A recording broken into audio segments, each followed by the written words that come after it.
Shalom warga kerajaan, penuh sukacita kita di dalam perayaan yaitu kematian dan kebangkitan Tuhan Yesus.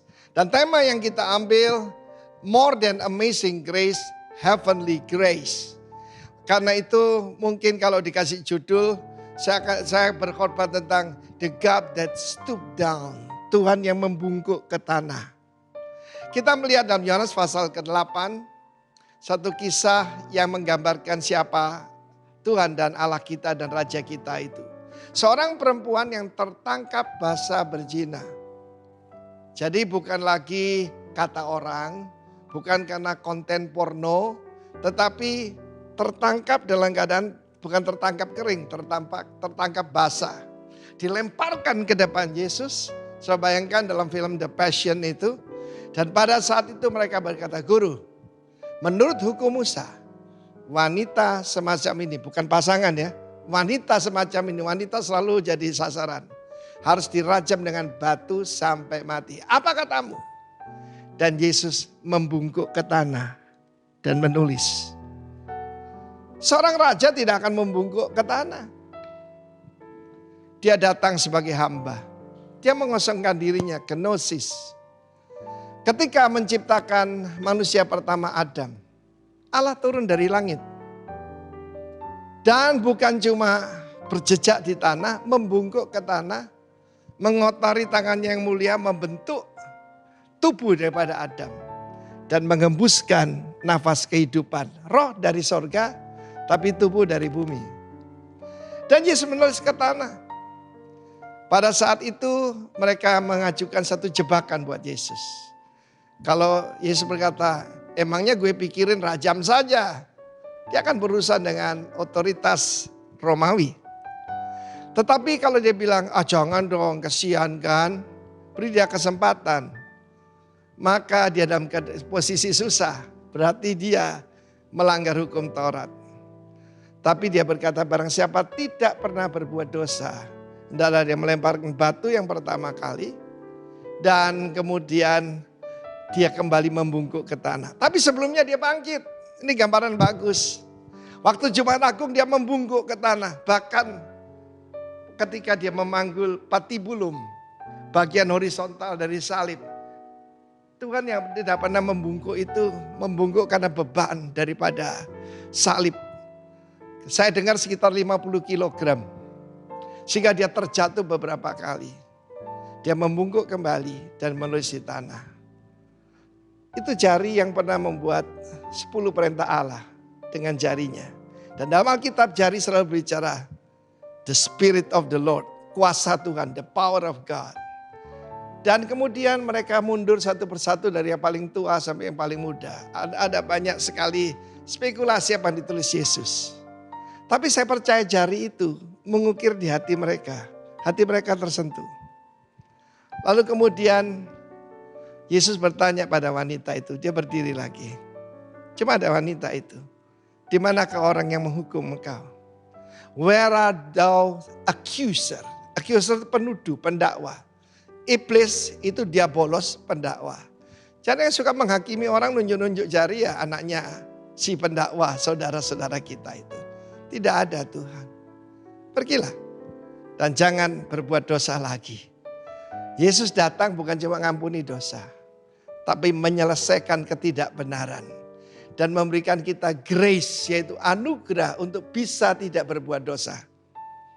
Yesus digoda dengan segala temptation, tapi tidak pernah jatuh kepada temptation ataupun rayuan. Kiranya kuasa yang sama bekerja pada kita. Heavenly grace, haleluya, amin.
How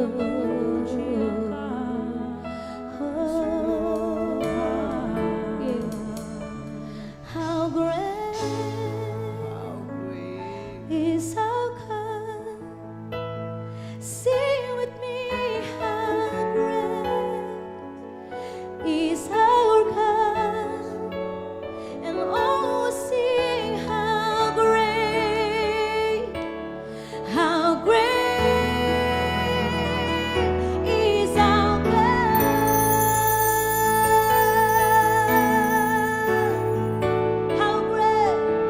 How great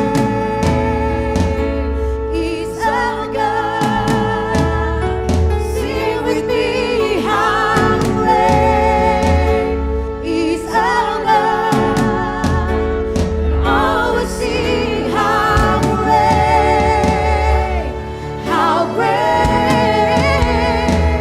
is our God. How great is our God. Sing with me, how great is our God. Oh, sing, how great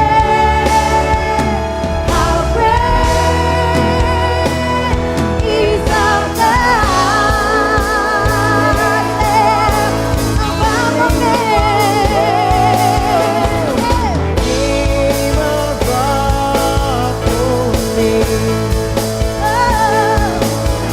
You are worthy of all praise, and my heart will sing, how great is our God.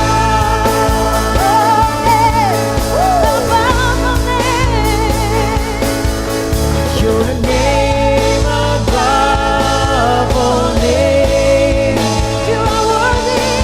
You are worthy of all praise, and my heart will sing, how great is our God.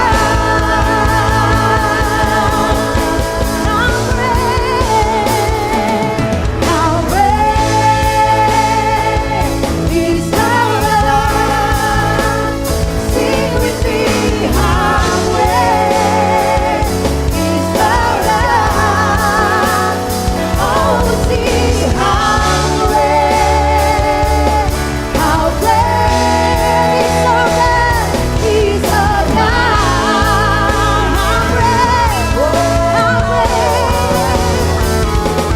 How great is our God. Sing with me, how great is our God. Oh, sing, how great, oh, sing, and oh, sing, how great, and oh, sing, how great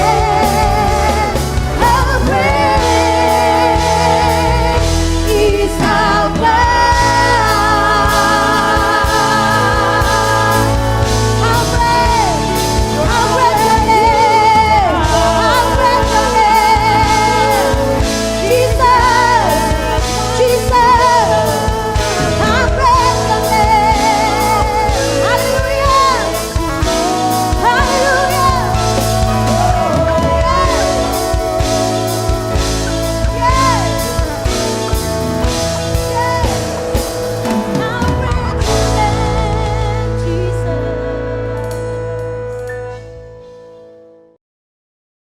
Ya, shalom, haleluya, selamat hari Paskah untuk kita hari ini. Dan kita sangat bersyukur kita bisa dibawa Tuhan secara ajaib dan luar biasa sampai hari ini. Ebenezer, amin ya. Mari kita berdoa terlebih dahulu untuk firman Tuhan. Bapa, terima kasih, kami sungguh kagum betapa hebat Engkau pelihara kami. Luar biasa, Engkau tidak pernah gagal. Terima kasih Tuhan, ajaib Engkau. Hari ini kami merayakan kasih karunia-Mu. Dan kami sungguh kagum karena itu. Hanya karena kasih karunia-Mu Tuhan, kami bisa ada hari ini. Kami bisa hidup hari ini. Bahkan kami bisa punya pengharapan hari ini. Karena kasih karunia-Mu. Kami mau rayakan itu dengan mendengarkan firman-Mu saat ini. Bicara lewat hamba-Mu. Pakai hamba-Mu Tuhan. Kami buka hati. Roh Kudus tolong kami untuk paham firman-Mu. Dalam nama Yesus. Amin. Ya, judulnya di hari Paskah yang luar biasa spesial ini. Spesial karena kita sedang masuk di fase endemi. Artinya Passover. Wah ya, kita melintasi, melewati masa-masa yang sangat-sangat berat dalam sejarah manusia. Bukan cuma kita di Balikpapan, bukan cuma di Indonesia, dalam sejarah manusia akan dicatat. Dan kita hari ini benar-benar percaya dengan iman, kita Passover, kita melewati masa-masa tersebut. Dan kita merayakan kasih karunia. Sesuai dengan judul dari pelajaran kita sekarang. Ada 2 perayaan di hari Paskah ini, bagaimana kita merayakan kasih karunia. Ada 2, yang pertama kita merayakan kasih Kristus yang luar biasa hebat. Yang saya sebut above and beyond. Kasih Kristus yang melampaui segala-galanya. Hebat sekali. Dan hari ini buktinya kita sudah sempurna di dalam kasih Kristus itu. Dan kita merayakan itu. Yang kedua, kita akan merayakan nasib dan hidup yang baru. Nasib yang baru dan hidup yang baru. Mari kita langsung, mengapa kita merayakan kasih Kristus? Mengapa kasih Kristus kita rayakan? Ada 3 hal di situ. Kita merayakan kasih Kristus karena kita mau mengingat bahwa kita ada dalam kesempatan yang selalu terbuka bagi Tuhan. Mengingatkan kita pada kesempatan yang selalu terbuka. Hidup di dalam kesempatan yang selalu ada. Itu sebabnya kita merayakan kasih Kristus yang selalu memberi kesempatan buat kita. Yang kedua adalah karena kita berbahagia hidup tidak sendirian. Kita diperhatikan. Itu sebabnya kita merayakan kasih Kristus. Yang ketiga, kita merayakan kasih Kristus karena penyediaannya yang tidak terlambat. Tuhan selalu menyediakan. Tidak pernah terlambat, selalu tepat pada waktunya. Oke, baiklah. Yang pertama, kita merayakan kasih Kristus karena kita mengingat bahwa kita diberi kesempatan dan kesempatan yang selalu terbuka bagi kita. Saya mau kita baca ratapan pasal 3 ayat 21 sampai 24. Tetapi hal-hal inilah yang kuperhatikan. Nah, ya. Jadi kalau sudah memperhatikan sesuatu, menurut Alkitab yang kita perlu perhatikan adalah ini. Oleh sebab itu aku akan berharap. Wow, ya. Ayat 22. Mari baca sama-sama bersuara. Ini akan kita perhatikan dan karena inilah kita berharap. Apa itu? Tidak berkesudahan kasih setia Tuhan, tidak habis-habisnya rahmat-Nya. Selalu baru tiap pagi. Besar kesetiaanmu. Tuhan adalah bagianku. Kata jiwaku. Lebih keras sama-sama. Oleh sebab itu, aku berharap kepadanya. Kita berharap kepada Dia oleh sebab itu. Oleh sebab apa? Tidak berkesudahan kasih setia Tuhan. Tidak habis-habisnya rahmat-Nya. Selalu baru tiap pagi. Dan Tuhan adalah bagian kita. Itu dia ya. Tuhan adalah bagian kita. Tidak berkesudahan kasih setia Tuhan. Tidak habis-habisnya rahmat-Nya. Selalu baru tiap pagi. Saudaraku yang dikasihi Tuhan, Paskah ini yang sangat spesial di tahun 2022 ini. Setelah kita Passover pandemi selama 2 tahun. Amin. Biarlah membuat kita mengingat bahwa kita diberi kesempatan oleh Tuhan. Mungkin tidak berlebihan bila saya bilang kita ini penyintas COVID-19. Amin. Kita survival COVID-19. Amin. Tidak sedikit loh. Bahkan orang-orang ada di sekitar kita. Kita kehilangan beberapa orang yang kita kasihi. Bahkan dari keluarga rohani sendiri ada yang kehilangan yang paling dekat orang tuanya. Kehilangan orang tuanya. kehilangan kakak, kehilangan ipar, kehilangan adik. Wah, luar biasa. Kita diberi kesempatan oleh Tuhan. Dan kita mau merayakan kesempatan itu. Amin. Rahmat Tuhan selalu baru. Tidak pernah habis. So dikasih Tuhan, Dia bagian kita. Oleh sebab itu kita punya dasar untuk berharap. Mari saudara dikasih Tuhan, kita bisa gagal, kita dalam keterbatasan di masa lalu melakukan hal-hal bodoh, so dikasih Tuhan. Tapi Paskah ini mengingatkan kita bahwa kita selalu mendapatkan kesempatan dari Tuhan. Kesempatan yang selalu terbuka dari Tuhan. Oleh sebab itu, mari isi kesempatan. Ya, so dikasih Tuhan. Kita tidak mau jadi orang yang bebal, yang bodoh. Sudah dikasih kesempatan, tapi kita tidak mengisi kesempatan itu. So dikasih Tuhan, kebanyakan orang tidak mengisi kesempatan karena dia masih terikat, terjebak pada masa lalu. Masih ada rantai yang membelenggu dia di masa lalu. Rasa bersalah dan banyak hal yang lain yang membuat dia tidak bisa move on, berjalan, melangkah. Nah, kalau saudara mendengarkan kebenaran ini, saya mengajak kita semua, mari move on. Ya, mari kita rayakan kesempatan yang selalu terbuka dari Tuhan. Yang sudah diberikan, bukan belum, bukan dijanjikan, sudah diberikan. Tidak peduli siapa kita, masa lalu kita, berbagai kegagalan kita, segala aib yang pernah kita buat. Mari sudah dikasih Tuhan, yang penting kita bertobat, kita mulai melangkah pada tujuan Tuhan. Kalau Tuhan kasih kesempatan yang kedua, kesempatan yang terbuka, Tuhan pasti punya tujuan, punya maksud. Oleh sebab itu, marilah kita mempergunakan kesempatan itu dengan baik. Kasih setia Tuhan tidak pernah habis, selalu baru tiap pagi. Jadi bayangkan ya, makanya salah satu waktu favorit saya adalah pagi hari. Mungkin banyak di antara kita. Kalau dari berbagai waktu, pagi, siang, sore, malam, mungkin banyak yang bersama saya yang punya waktu favoritnya yaitu bukan siang, bukan sore, bukan malam, tapi pagi. Ya, mungkin ada yang suka sore, ada yang suka malam. Sore saya suka sore ya. Waktu ngopi saya soalnya ya. Sore itu wow, itu kalau orang fotografi itu golden moment ya, sore untuk foto katanya. So dikasih Tuhan, sebagian suka siang, tidak sedikit yang suka malam. Tapi saya suka pagi saudara ya. Kenapa? Ini ada ayatnya ya. Selalu baru tiap pagi. Rahmat Tuhan selalu baru tiap pagi. Jadi setiap pagi kita bangun, saya mengingat bahwa ada rahmat Tuhan yang baru yang Tuhan berikan bagi kita. Ada rahmat yang baru yang Tuhan berikan buat kita. Ada rahmat yang baru. Bukan bekas, bukan sisa.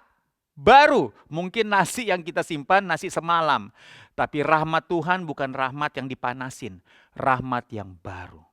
Oleh sebab itu, mari sudah dikasih Tuhan, kita rayakan kesempatan yang selalu terbuka yang Tuhan berikan. Jangan mau lagi sudah dikasih Tuhan memakan semua tipu daya iblis. Mari melangkah, mari move on bersama dengan Tuhan. Mengapa kasih Kristus kita rayakan? Yang kedua adalah bahagia hidup tidak sendirian. Mari kita lihat Mazmur 139 ayat 1. Tuhan, Engkau menyelidiki dan mengenal aku. Engkau mengetahui kalau aku duduk atau berdiri. Engkau mengerti pikiranku dari jauh. Engkau memeriksa aku kalau aku berjalan dan berbaring. Segala jalanku kau maklumi. Sebab sebelum lidahku mengeluarkan perkataan, sesungguhnya semuanya telah kau ketahui, ya Tuhan. Ayat 5. Dari belakang dan dari depan engkau mengurung aku, dan engkau menaruh tanganmu ke atasku. Kalau saya coba bayangkan, kalau ini Herol, tangan Tuhan di atasnya kan. Nah, itu bicara apa sih? Perlindungan, restu, blessing, penyertaan. Kalau ini Herol. Ini tangan Tuhan. Engkau menaruh tanganmu ke atasku. Perlindungan, penyertaan, pemeliharaan. Saudara dikasih Tuhan ya. Saudara dikasih Tuhan, makanya nggak ada alasan bagi kita untuk merasa kesepian, merasa ditinggalkan, sekalipun memang kenyataannya demikian. Orang-orang yang kita harapkan memperhatikan, mempedulikan kita, kemana mereka? Saudara dikasih Tuhan, jangan-jangan Tuhan mengizinkan situasi itu supaya kita benar-benar mengalami Tuhan secara langsung dan secara pribadi. Kita ngalami Tuhan secara hebat dan luar biasa. Jadi kalau toh memang Tuhan mengizinkan kita mengalami situasi sendirian hari-hari ini, ingat ya, kita mungkin sendirian, tapi kita tidak kesepian. Kenapa? Karena Tuhan selalu ada. Dia memperhatikan kita. Dia peduli sama kita. Nah, saudara dikasih Tuhan, sambil kita bertumbuh di dalam iman kita, sambil dalam pergumulan di mana kita alone, sendirian, di dalam menjalani iman kita dalam kehidupan ini, kita bertumbuh. Waktu kita bertumbuh, akhirnya segala harapan kita untuk diperhatikan, dipedulikan oleh orang lain dan orang-orang yang kita harapkan mempedulikan kita sudah bukan menjadi sesuatu yang mengganggu kita lagi. Ketika mereka masih belum mungkin memperhatikan kita, belum mungkin mempedulikan kita. Dan pada saat itu kita mulai terlatih, terhubung langsung dengan Tuhan. Tanpa ada rasa sinis, tanpa ada rasa pahit, saudara dikasih Tuhan. Tanpa ada rasa kekecewaan yang membunuh kita punya semangat. Kita tetap berpikir baik, berpikir positif, berpikir benar. Wow, luar biasa saudara dikasih Tuhan ya. Saya terkesan, walaupun saya tidak mengenal secara dalam, kemarin ada video viral tentang Aska Corbusier. Waduh, saudara dikasih Tuhan. Bertinju melawan Vicky Prasetyo ya. Bagi beberapa orang bilang public enemy. Banyak orang yang benci katanya, saudara dikasih Tuhan. Dan ngomong-ngomong di dunia artis, rupanya si Vicky Prasetyo ini menikahi mamanya Aska ya. Karena Deddy Corbusier cerai dan mantan istrinya menikah sama Vicky. Jadi banyak orang waktu nonton ini bilang, kesempatan Aska balas laki-laki yang menikahi mamanya, di mana dia sayang sama papanya yaitu Deddy Corbusier. Jadi orang, aduh sekarang dikasih Tuhan. Kalau tidak salah waktu siaran langsung itu ditonton 2 juta orang kalau tidak salah ya. Jadi benar-benar wow, itu wow. Tidak pernah terjadi di Indonesia, sudah dikasih Tuhan. Dan waktu dia wawancara si Aska yang umur 15 tahun ini, 15 atau 16 tahun, masih remaja, sudah dikasih Tuhan. Dia bilang no hard feeling. Nggak ada perasaan benci, nggak ada perasaan marah. Saya profesional aja. Saya dilatih untuk boxing atau Thai boxing, saya dikasih Tuhan. Dan cuman itu, nggak ada hard feeling, nggak ada yang merasa balas dendam. Terus saya suka ketika dia bilang dia punya konten tentang bagaimana seorang anak survive, anak broken home yang survive. Waduh, luar biasa ya. Semoga dia mendapatkan hikmat Tuhan dan dia kembali kepada Tuhan dan dia mengasihi Tuhan dan bertobat sungguh-sungguh. Dia membuat konten seorang anak broken home yang survive. Bagaimana handle dia punya rasa broken home. Sebuah bright side, sebuah sisi terang yang harusnya juga kita miliki. Ketika kita merasa mendapat perlakuan tidak adil, kesepian, kesendirian, harusnya kita memiliki sisi the bright side, sisi terang untuk bisa menilai sesuatu dengan benar. Yang ketiga adalah penyediaan yang tidak terlambat. Itu adalah kasih Kristus yang kita mau rayakan sekarang. Bahwa Tuhan tidak pernah terlambat memelihara kita. Coba bayangkan saudara, bayangkan ini. Dengan segala dinamika kehidupan kita di masa sulit, khususnya di masa pandemi, dengan suka duka, senang, susah, sakit, sehat kita, dengan segala struggle dan pergumulan kita.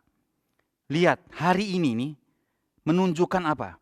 Menunjukkan bahwa Tuhan tidak gagal memelihara kita. Tuhan selalu menyediakan yang kita butuhkan. Walaupun terkadang pada saat-saat tertentu kita merasa di mana Tuhan terlambat, Tuhan tidak ada. Loh saudara dikasih Tuhan, kalau kita mau konsisten Tuhan tidak ada, Tuhan terlambat, harusnya kita tidak hidup dong hari ini saudara dikasih Tuhan. Terus kita berkata begini, kita hidup hari ini karena kita berjuang. Come on saudara dikasih Tuhan. Seberapa hebat kita berjuang dalam hidup kita, kalau kehidupan itu sendiri Tuhan tidak berikan, sia-sia tuh saudara dikasih Tuhan. Saya mau tunjukin sebuah ayat yang luar biasa. Matius 6 ayat 25 yang kita sudah sangat kenal. Karena itu aku berkata kepadamu, Matius 6 ya ayat 25. Janganlah khawatir akan hidupmu, akan apa yang hendak kamu makan atau minum, dan janganlah kamu khawatir pula akan tubuhmu, akan apa yang hendak kamu pakai. Dia bilang apa? Bukankah hidup itu lebih penting daripada makanan, dan tubuh itu lebih penting daripada pakaian. Jadi Tuhan dealnya itu pada apa? Pada hidup kita. Dia tidak deal pada pakaian kita, bahkan even dia tidak deal dengan makanan kita. Di sisi kita berpikir, bagaimana kita hidup tanpa makanan? Tapi Tuhan membuat kita bisa hidup hari ini, karena itu yang lebih penting. Dia bilang, bukankah tubuh lebih penting daripada pakaian? Dia bilang, bukankah hidup lebih penting daripada makanan? Jadi kita sebenarnya dalam masa sulit ditolong, dilatih untuk melihat mana yang lebih penting. Antara makanan dengan hidup. Antara tubuh dengan pakaian. Mana lebih penting? Makanan dengan hidup. Firman Tuhan bilang, hidup lebih penting daripada makanan. Tubuh lebih penting daripada pakaian. Jadi sudah dikasih Tuhan, terus dia bilang begini, ayat 26. Pandanglah burung-burung di langit yang tidak menabur dan tidak menuai dan tidak mengumpulkan bekal dalam lumbung, namun diberi makan oleh Bapamu yang di sorga. Bukankah kamu jauh melebihi burung-burung itu? Ya, dapat teguran kita sudah dikasih Tuhan, bahwa sebenarnya kita ini sudah dipelihara secara ajaib dan sempurna oleh Tuhan. Jadi sekarang kita merayakan kasih Kristus karena penyediaan Tuhan tidak terlambat. Mari katakan dengan saya dengan iman, penyediaan Tuhan tidak terlambat. Tuhan selalu menyediakan. Tuhan memelihara kita secara ajaib. Hari ini kita rayakan Paskah, kita rayakan kasih Kristus. Kita rayakan dan kita mengingat bahwa kita mendapat kesempatan yang kedua. Kita berbahagia bahwa hidup kita tidak sendirian, kita diperhatikan. Penyediaannya tidak terlambat bagi kita. Oke, dikasih Tuhan. Kemudian ada dua perayaan yang kita rayakan di hari Paskah. Yang tadi kita sudah bahas merayakan kasih Kristus. Yang kedua yang terakhir adalah merayakan nasib dan hidup yang baru. Saya dikasih Tuhan. Efesus 5 ayat 6. Janganlah kamu disesatkan orang dengan kata-kata yang hampa, dalam kurung cuma 4 huruf. Hoax. Saya dikasih Tuhan ya. Karena hal-hal yang demikian mendatangkan murka Allah atas orang-orang durhaka. Sebab itu janganlah kamu berkawan dengan mereka. Kok di sini jelas, berkawan pun jangan, sudah dikasih Tuhan. Memang dahulu kamu adalah kegelapan. Tetapi sekarang kamu adalah terang di dalam Tuhan. Sebab itu hiduplah sebagai anak-anak terang. Ayat 9. Karena terang hanya berbuahkan kebaikan dan keadilan dan kebenaran. Dan ujilah apa yang berkenan kepada Tuhan. Clear, so clear. Jadi saudara dikasih Tuhan, Paskah hari ini kita merayakan kasih karunia Tuhan. Karena kita merayakan akan nasib yang baru di dalam Tuhan. Dulu gelap tanpa pengharapan, sekarang terang dengan penuh pengharapan. Lingkungan kita harusnya sudah berbeda karena nasib kita nasib yang baru sudah dikasih Tuhan. Dan dia bilang bahwa karena terang hanya berbuahkan kebaikan dan keadilan dan kebenaran. Dan kita ada di situ. Apa? Terang. Berarti pasti kita akan berbuahkan kebaikan, keadilan, dan kebenaran. Mari sudah dikasih Tuhan, katakan dengan saya nasib yang baru. Selain nasib yang baru, kita juga punya hidup yang baru. 2 Korintus pasal 5 ayat 16 dan 17 ayat yang terakhir. Sebab itu kami tidak lagi menilai seorang juga pun menurut ukuran manusia. Termasuk kita tidak menilai diri kita menurut ukuran kita atau ukuran manusia. Dan jika kami pernah menilai Kristus menurut ukuran manusia, sekarang kami tidak lagi menilainya demikian. Ayat 17 sama-sama bersuara, ya, lebih lantang. Jadi siapa yang ada di dalam Kristus ia adalah ciptaan yang baru, yang lama sudah berlalu, sesungguhnya yang baru sudah datang. Wow, mari rayakan kasih karunia Tuhan.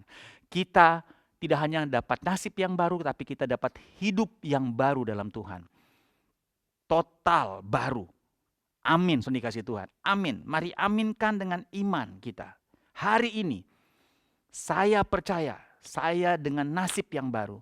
Dengan hidup yang baru. Kalau bicara nasib, beda dengan hidup. Nasib bicara apa? Segala latar belakang kita, segala perjalanan kita, segala aib kita. Semuanya termasuk yang tidak baik, yang jelek. Tentunya, saudara kasih Tuhan. Nah itu, nasib yang baru bicara bahwa semuanya itu sudah lalu. Dan kita sekarang ada di hidup yang baru, dengan cerita yang baru, dengan Tuhan yang baru, tanda kutip saudara kasih Tuhan. Karena kita sekarang memperlakukan Tuhan berbeda dengan seperti dulu. Ketika kita tidak mengenal Dia dengan benar. Ketika kita mengenal Tuhan dengan benar, kita memperlakukan Tuhan dengan benar.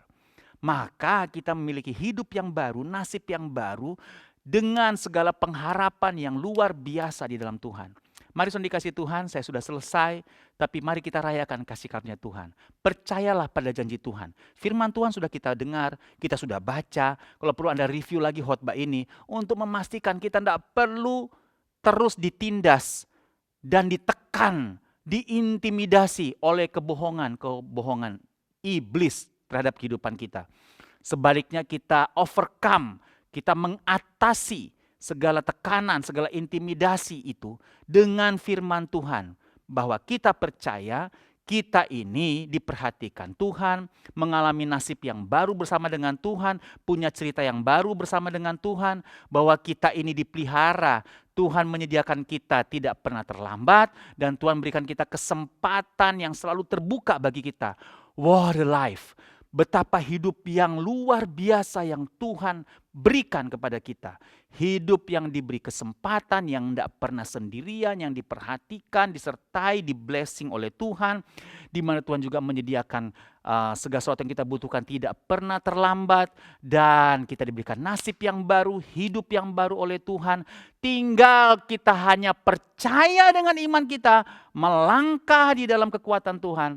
Dan kita lihat hari ini, dengan segala keterbatasan kita, pergumulan kita yang hebat dan luar biasa, bahkan seolah-olah kita tidak sanggup lagi menjalani hidup kita. Hari ini lihat, kita hidup karena kasih karunia Tuhan. Hari ini kita ada karena anugerah Tuhan.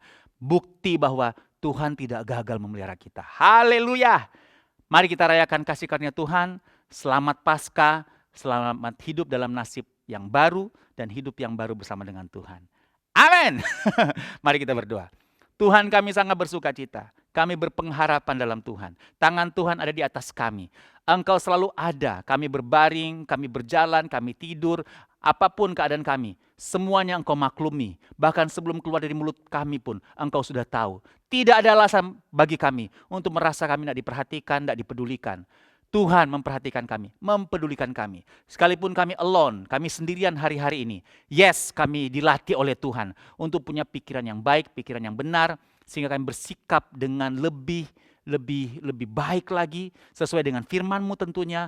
Dan keadaan kami akhirnya jauh lebih baik. Dan kami bersuka cita, kami bersyukur. Meteraikan firman-Mu Tuhan.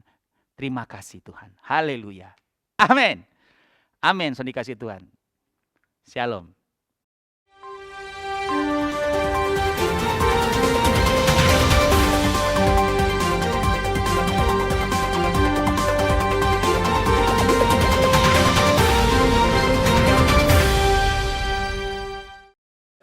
Shalom Bapak Ibu.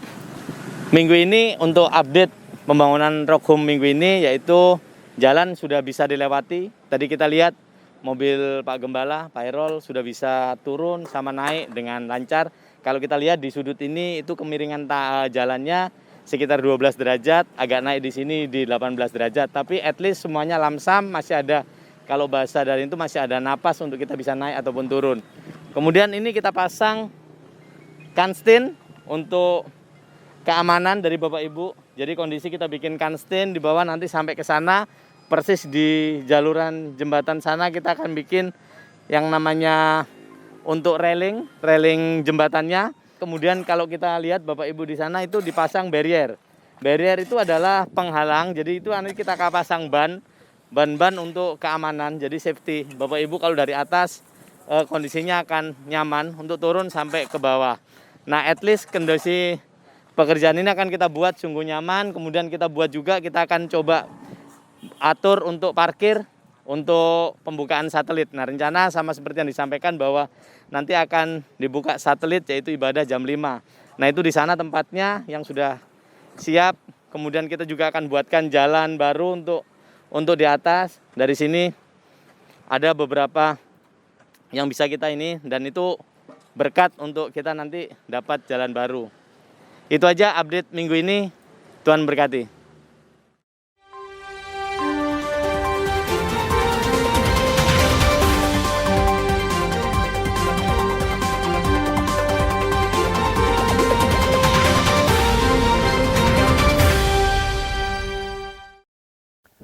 Ya, Bapak Ibu, saudara sekalian, kasih dalam Tuhan, kita sudah dengar firman Tuhan yang disampaikan dengan luar biasa hari ini.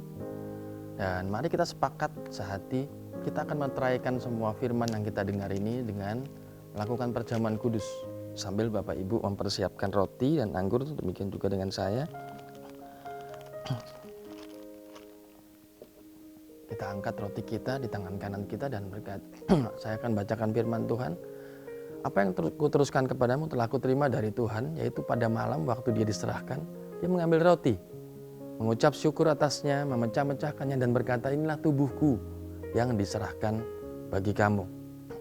Ya, ini tubuh Tuhan Yesus yang disalib dan akan menjadi satu dengan tubuh kita, jadi daging dalam daging kita. Kita melakukan ini karena kita mengingatkan 3 hal. Yang pertama, aku telah disalib bersama-sama dengan Yesus. Tubuh dan darahnya ini adalah makanan untuk roh manusia, supaya kita tidak menjadi lemah dan putus asa. Adakah engkau benar-benar percaya roti yang kita angkat tinggi di atas kepala kita, tanda kita menghormati ini, adalah benar-benar tubuh Kristus? Makan dengan percaya dalam nama Yesus.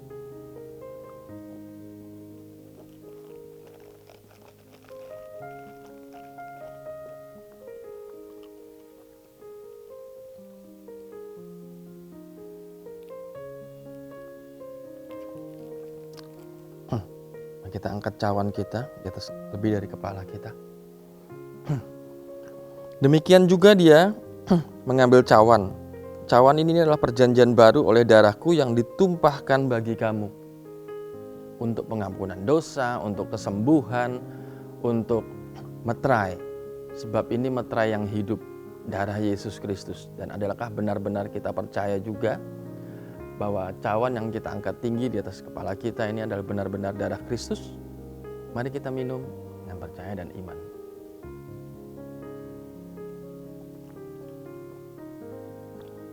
Bapak Ibu saudara sekalian bisa letakkan dengan di tempat saudara, dan mari kita satu di dalam doa. Bapa, kami bersyukur bahwa kami boleh menikmati perjamuan ini. Terlebih kami boleh menikmati firman Tuhan yang disampaikan ajaib dahsyat oleh hamba-Nya. Tuhan, kami percaya bahwa setiap firman ini bukan cuma akan kami dengar, tapi akan menjadi sebuah rema baru dalam kehidupan kami, sehingga kami bisa memperoleh mujizatnya dan kekuasaannya dari firman itu Tuhan di dalam kehidupan kami. Kalau kami cuma jadi pendengar, kalau kami cuma sekedar membaca, maka kami tidak akan menikmati. Tapi ini tahun pelipat gandaan, kami juga akan melipat gandaan kecintaan kami dengan Tuhan. Sehingga melalui apa? Melalui kami membaca firman-Nya dan menikmati. Jadi semakin hari kami semakin menikmati akan firman Tuhan. Terima kasih Tuhan untuk semua yang sudah Engkau sampaikan ke dalam kehidupan kami. Kami percaya ini firman-Mu adalah terang bagi kaki kami dan juga buat jalan kami. Kami bersyukur untuknya. Tuhan, kami juga bersepakat sehati, kami mau berdoa untuk Indonesia. Kami percaya bukan cuma kami ketika kami dengar firman Tuhan, tapi Indonesia juga ketika semua orang di Indonesia dengar firman Tuhan, maka kemuliaan Tuhan akan jadi. Kami mau mengangkat tangan akan Indonesia, kami mau lepaskan berkat atas Indonesia supaya orang-orang yang ada di Indonesia, penduduknya itu takut akan Tuhan. Kami berdoa juga untuk semua pemimpin bangsa kami Tuhan, baik Bapak Presiden, Wakil, dan semua aparat kabinet akan bekerja dengan semaksimal mungkin dengan takut akan Tuhan yang terutama. Sebab orang yang takut akan Tuhan akan menjauhi semua kejahatan, akan menjauhi segala bentuk kolusi, korupsi dan nepotisme Tuhan. Sebab takut akan Tuhan akan membuat semua hal yang ada di bangsa ini, semua permasalahannya, semua inti yang terjadi di dalam masyarakat ini akan terselesaikan Tuhan. Sebab ada hikmat Tuhan di dalam takut akan Tuhan. Terima kasih Bapa, kami juga berdoa untuk kota kami Balikpapan tercinta. Semua pemimpin yang ada di dalam kota Balikpapan juga akan diberkati sehat, dan terutama juga takut akan Tuhan. Semua gereja yang ada di Balikpapan akan diberkati untuk jadi berkat dan jadi terang untuk kota Balikpapan tercinta Tuhan. Semua investor yang akan datang akan juga diberkati Tuhan dengan takut akan Tuhan. Sebab takut akan Tuhan adalah terutama daripada semua hal ini Tuhan. Terima kasih Bapa. Kami berdoa juga untuk Rock Home Tuhan. Kami percaya anugerah-Mu berlimpah. Engkau akan membangun, kami akan melihat bahwa akan ada mujizat demi mujizat akan terjadi. Engkau akan menjadi source yang terbaik untuk memenuhi semua kebutuhan yang dibutuhkan oleh Rock Home. Dan kami akan lihat bahwa Rock Home akan terbangun dan akan nama Tuhan akan dimuliakan. Orang-orang akan diperlengkapi dari Rock Home. Terima kasih Bapa, kami bersyukur dalam nama Tuhan Yesus Kristus. Haleluya. Amin. Mari sebelum kita pulang dan kita berpisah satu dengan yang lain, ya. Bapak Ibu Saudara sekalian, kita mempersiapkan gadget ataupun persembahan kita, baik yang melalui amplop mau dimasukin nanti mau dititipkan di kalau Bapak Ibu datang ke gereja atau melalui online service, yaitu dengan handphone kita, dengan gadget kita, dengan scan QR code yang tersedia. Mari kita persiapkan, dan kalau sudah dipersiapkan mari kita angkat amplop atau handphone kita. Bapak, kami mau memberikan persembahan yang terbaik, bukan karena Engkau kekurangan, tapi karena kami cinta akan Engkau, dan supaya ini dikelola dengan baik dan menjadi kemuliaan bagi nama Tuhan. Terima kasih Tuhan. Kalau sebentar kami akan berpisah dan akan beraktivitas kembali untuk yang seterusnya, kami percaya bahwa Tuhan sanggup memberkati kami. Itu sebabnya kami dengan iman membuka kedua tangan kami percaya bahwa adalah kehendak Tuhan kami semakin naik dengan tidak turun. Jadi kepala dan bukan ekor, diberkati keluar masuk mulai sekarang sampai selama-lamanya. Bahkan kami percaya bahwa mulut kami berkuasa, itu sebabnya kami menggenggam kedua tangan kami dan memperkatakan dengan iman, apa saja yang aku kerjakan dengan tanganku ini pasti diberkati, sehat dan beruntung. Apa saja yang aku kerjakan dengan tanganku ini pasti diberkati, sehat dan beruntung. Dan apa saja yang kau kerjakan dengan tanganku ini pasti diberkati, sehat dan beruntung. Tuhan memberkati engkau dan melindungi engkau. Tuhan menyinari engkau dengan wajahnya dan beri engkau kasih karunia. Tuhan menghadapkan wajahnya kepada engkau dan melimpahkan shalom, damai sejahtera, sukacita berlimpah-limpah mulai hari ini sampai seterusnya. Di dalam nama Tuhan Yesus, yang percaya bahwa berkat Tuhan di tangan kita, katakan amin 3 kali. Amin, amin, amin. Tuhan Yesus memberkati.